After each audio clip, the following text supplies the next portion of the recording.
Evo kako mene dopadne uvijek da kuva neka rimska jela koja sam ja pokušava istraživati sve ostalo. Evo danas ćemo vam predložiti jedno specifično jelo, a to je rimski odrezak ili odrezak carice Plautelje. Znači na maslinovom ulju ćemo zažutiti malo kapule, peršina i luka.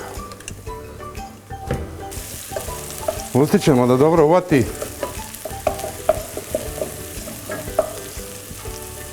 Skoro da se karamelizira da bi mogli dobiti lipu konču. Znači sve diskretno, ne previše.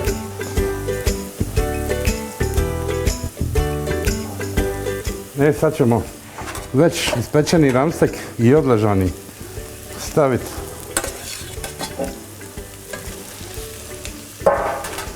da se prožme skupa i podlit ćemo malo bijeloga vina.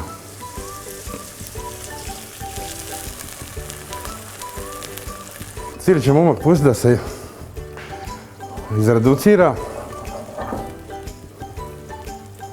Za to vrijeme ćemo skuvati blitvu koju ćemo zajedno s travama ispasirati, začiniti i pripremiti za služenje. Sad ćemo izvaditi naše ramsteke vanka i reducirat ćemo umak. Umak ćemo reducirati skoro do mermelade.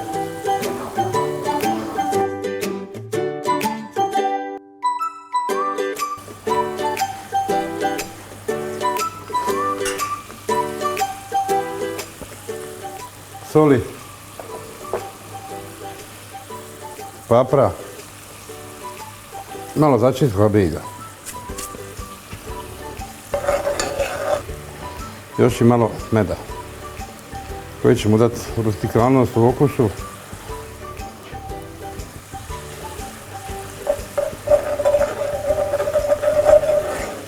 Znači sve nježno i malo. Opet moramo probati da nam ne bi ostalo slatko. Skoro smo pri kraju i stavit ćemo samo kap ružmarina. I za sam kraj malo masla. Ne mogu vam opisati kako miriše, to je dimenzija koju ću, evo, mi koji smo tu na snimanju, možemo biti svjedoci.